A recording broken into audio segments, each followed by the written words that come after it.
Good evening, and welcome to Perspectives. Tonight we delve into a profoundly challenging and critical question. Should psychologists be mandated reporters for child abuse? This issue sits at the complex intersection of child protection, therapeutic ethics, and legal obligations, sparking considerable debate among professionals. Joining us to explore this multifaceted topic are two distinguished experts. Dr. Samuel Green, who believes mandated reporting is crucial for child safety, and Dr. Lena Hansen, who raises concerns about its potential negative impacts, and advocates for a more nuanced approach. Thank you, Ms. Hayes. It's a privilege to discuss this vital matter. My position is unequivocal. Our paramount duty, as professionals and as a society, is to ensure the safety and well-being of children. Mandated reporting by psychologists is not merely a legal requirement in many jurisdictions. It is a critical ethical safeguard and an indispensable tool in the fight against child abuse. Psychologists, through their specialized training and the intimate nature of the therapeutic relationship, are often uniquely positioned to recognize subtle signs of abuse or neglect that might otherwise go unnoticed by family members, teachers, or even pediatricians. These signs can range from behavioral changes and emotional disturbances to more direct, albeit coded, disclosures. To ignore these, or to be uncertain about the obligation to act, would be a dereliction of our professional responsibility.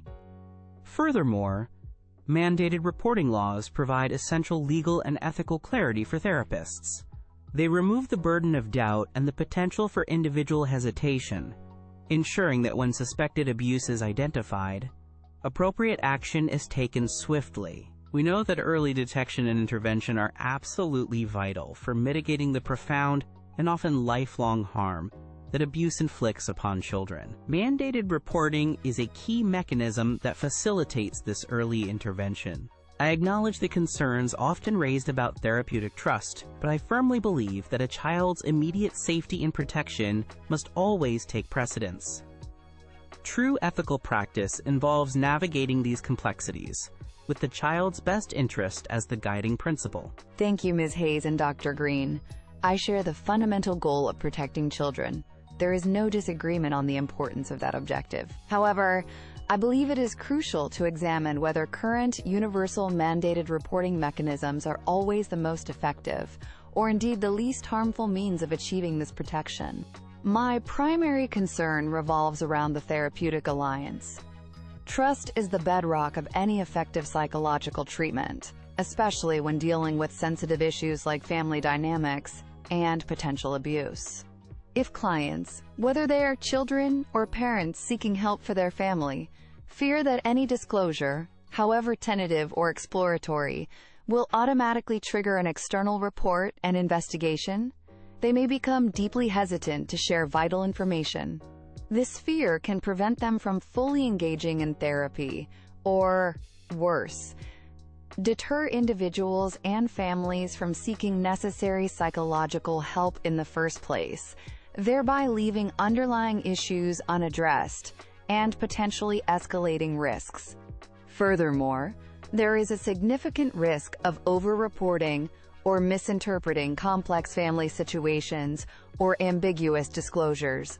This can overwhelm already strained child protective services, diverting resources from the most severe cases.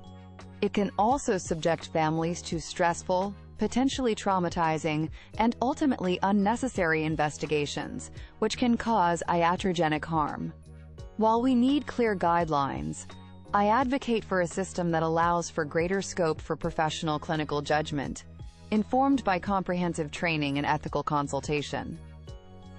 Dr. Hansen raises valid points about the therapeutic alliance, and I don't dismiss the importance of trust. However, I contend that ethical therapy inherently prioritizes a child's fundamental right to safety. Above all else, transparency is key. By clearly communicating the limits of confidentiality, including reporting duties, at the outset of therapy, psychologists can manage expectations and build a different kind of trust, one founded on honesty about our obligations. This doesn't necessarily compromise the child's willingness to disclose. In some cases, knowing there's a pathway to safety can be empowering. Regarding the argument that mandated reporting might deter some from seeking therapy, we must weigh this against the catastrophic and often hidden, long-term psychological damage that results from unreported abuse. The latter is a far greater societal and individual cost. Our primary aim must remain the protection of the child. Professionals are an indispensable part of this protective network. Even if the system itself, like any system, isn't perfect and requires ongoing refinement. Dr. Green, I absolutely concur that a child's safety is paramount. The divergence in our views lies in determining the most effective and least harmful pathway to ensuring that safety. While transparency about reporting is standard practice, the mere knowledge of an automatic reporting trigger can create a chilling effect. It can significantly reduce the depth and honesty of disclosure, not just from potential abusers, but also from non-offending parents, or even children who fear family separation or other negative consequences. This reduction in disclosure could paradoxically make some children less safe, as the psychologist may never learn enough to truly assess the risk, or intervene appropriately within the therapeutic context first. Furthermore, the negative consequences of false positives, unwarranted investigations fueled by misinterpretations, or overly broad definitions of reportable concerns, can be profoundly traumatic for families and erode public trust in both psychological services and child protection agencies. I believe that enhanced training in risk assessment, clearer operational thresholds for what constitutes genuinely reportable abuse, and robust peer consultation and support systems for therapists could be more effective than a rigid one-size-fits-all mandate. Dr. Hansen, you've spoken eloquently about the potential damage to the therapeutic alliance and the chilling effect of universal mandated reporting. If not through such a mandate, what specific mechanisms or clearly defined thresholds do you propose for psychologists to ensure they act decisively in a child's best interest when abuse is suspected? This is particularly relevant in situations where the evidence might not be definitive, or disclosure is indirect and ambiguous. How does a psychologist navigate that gray area without a clear mandate? That's a critical question, Ms. Hayes. I advocate for a model that emphasizes skilled clinical judgment, supported by rigorous training and clear but not overly rigid guidelines. Instead of a simple, if X, then report, we need a framework. This framework would involve a thorough assessment of risk and protective factors, the nature and severity of the suspected harm, the child's vulnerability, and the potential impact of a report on the child and family. Mechanism should include mandatory and readily accessible consultation with experienced colleagues or ethics committees, especially in ambiguous cases. This provides support for the psychologist and ensures a more considered decision. Thresholds could be tiered. For example, concerns below a certain severity or certainty level might initially trigger intensive in-therapy interventions, family support strategies, or closer monitoring, with reporting mandated if these measures fail, or if the risk escalates to a clearly defined critical point. The focus should be on empowering psychologists to use their skills to protect the child, which might sometimes mean working intensively with a family to mitigate risk, before resorting to an external report that could rupture a fragile therapeutic engagement. Thank you, Dr. Hansen. Dr. Green, Dr. Hansen mentioned the concern of overburdening child protective services with potentially less critical or unsubstantiated reports due to a strict mandate. How would you respond to the argument that a more discretionary approach by psychologists, as Dr. Hansen suggests, might lead to a better, more efficient allocation of CPS resources to the most critical and clearly substantiated cases of abuse? Ms. Hayes, the concern about overburdening Child Protective Services, CPS, is understandable, and no one wants to see resources spread too thin. However, I believe the alternative poses a greater risk. A discretionary approach, while well-intentioned, introduces subjectivity and variability into a system that demands consistency when child safety is at stake. What one psychologist deems not reportable, another might, leading to unequal protection for children. The primary role of CPS is to investigate all credible reports of child abuse and neglect. It is their expertise, not the psychologist's, to determine the validity and severity of a claim after a report is made. If we filter reports at the psychologist's level based on perceived CPS capacity, we risk missing cases where children are genuinely in danger. The solution to an overburdened system is to adequately fund and support CPS, not to reduce the inflow of information that could save a child. Furthermore, data from reports, even those ultimately unsubstantiated, can help identify patterns, areas of high need, and inform preventative strategies. It's better to have more information and refine the system's response than to potentially silence a child's cry for help. Dr. Hansen, let's consider a more direct scenario. If a child clearly and unequivocally discloses ongoing serious abuse to a psychologist, are there any circumstances in your view where reporting should not be immediately mandatory? In a situation of clear, unequivocal disclosure of ongoing, serious abuse from a child, the ethical imperative to protect that child is undeniable, and immediate action is required. The question then becomes, what is the most effective, immediate action? In the vast majority of such cases, yes, a report to Child Protective Services would be the necessary and appropriate step. However, the term mandatory can sometimes remove the crucial element of immediate safety planning with the child, if possible. For instance, if reporting immediately, before ensuring the child has a safe place to go that very night, could place the child at greater immediate risk of retaliation from an abuser within the home, there might be a need for a very brief, clinically managed delay to coordinate safety. This isn't about not reporting, but about the tactical sequencing, to ensure the report doesn't inadvertently escalate danger. This requires immense skill and judgment, and perhaps collaboration with CPS in some instances, even before the formal report, if protocols allow. So while the principle of reporting in such clear cases is firm, the how and when in the immediate aftermath might need a tiny sliver of clinical judgment to ensure the child's ultimate safety is maximized, not compromised by a rigid, unthinking automaticity. Dr. Green, a practical concern for psychologists. What systems of support or protection do you believe should be in place for psychologists who, under strict mandated reporting laws, face potential repercussions after making a report? These repercussions could range from harassment from disgruntled families or caregivers to threats that might affect their professional practice or even personal safety. That is an extremely important consideration, Ms. Hayes. Psychologists fulfilling their mandated reporting duties are acting as agents of child protection, and they deserve robust support and protection themselves. Firstly, legal frameworks should provide immunity from civil liability for reporters who make good faith reports. This is already in place in many regions, but needs to be universal and consistently upheld. Secondly, professional organizations and employers have a duty to provide support.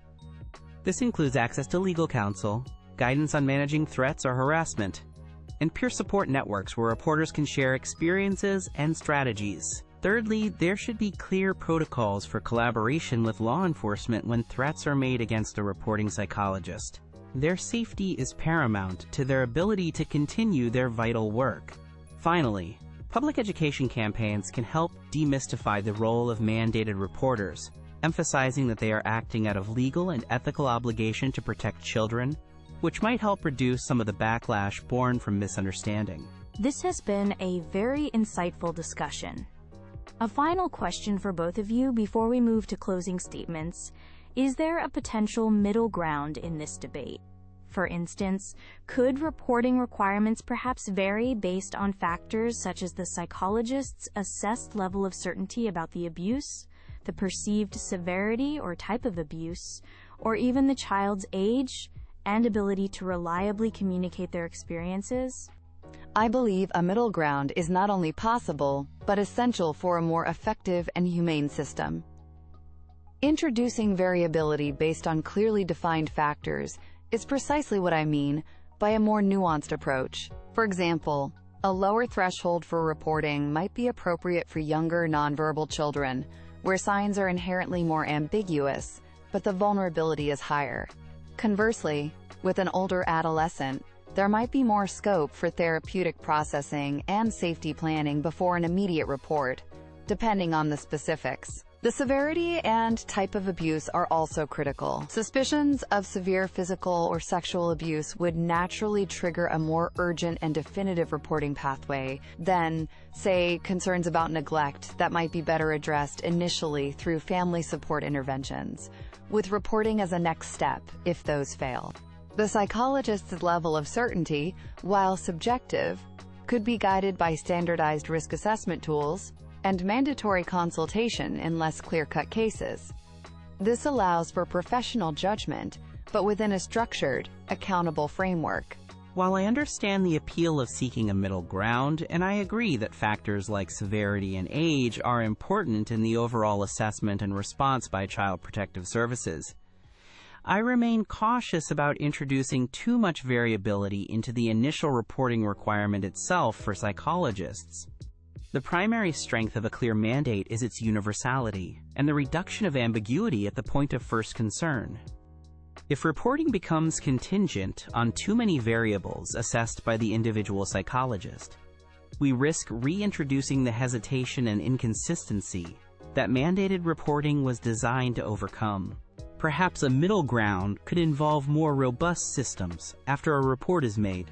For example, differentiated pathways for investigation by CPS based on the information provided by the psychologist, including their assessment of severity and certainty. But the initial obligation to report suspected abuse, especially when a child's safety is potentially compromised, should remain as clear and straightforward as possible for the psychologist on the front line. The child's voice, or the signs of their distress, must be heard by the system designed to protect them. In closing, I want to reiterate a fundamental point. As a society, we have an undeniable moral and ethical obligation to protect our most vulnerable members, our children. Psychologists, by virtue of their specialized knowledge, their trusted position, and the intimate insights they gain, carry a significant and unavoidable part of this crucial responsibility. Clear, unambiguous laws like mandated reporting, despite any acknowledged imperfections in the wider system, offer the most reliable and consistent safeguard for children who may be suffering in silence. These laws ensure that concerns are not dismissed, overlooked, or subjectively filtered before they reach the agencies specifically tasked with investigation and intervention. Therefore, I advocate not for weakening the core principle of mandated reporting for psychologists, but for redoubling our efforts to improve, adequately fund, and comprehensively support the entire child protection system, ensuring it works effectively for every child in need. I want to thank Ms. Hayes and Dr. Green for this important discussion. We all share the ultimate, non-negotiable goal of protecting children from harm. That is unequivocally our common ground. The critical issue, as I see it, is not whether to protect children, but determining the most effective, ethical, and least harmful methods to achieve this vital protection in the complex context of psychological practice. I maintain that inflexible, universal mandated reporting, while well-intentioned, can paradoxically undermine the therapeutic environment. This environment itself is a vital space for disclosure, for healing, and often for skilled, nuanced intervention that can prevent escalation or facilitate safety in ways a formal report sometimes cannot. Therefore, I call for a more sophisticated and nuanced approach. This would involve balancing the duty to protect with the duty to provide effective care, incorporating better training and risk assessment, clearer guidelines that still allow for professional judgment, and more robust support systems for psychologists grappling with these profound ethical dilemmas. Thank you, Dr. Green and Dr. Hansen, for your invaluable expert perspectives and for engaging in such a thoughtful and constructive dialogue on this very sensitive subject. Tonight's discussion has clearly illuminated the central tension.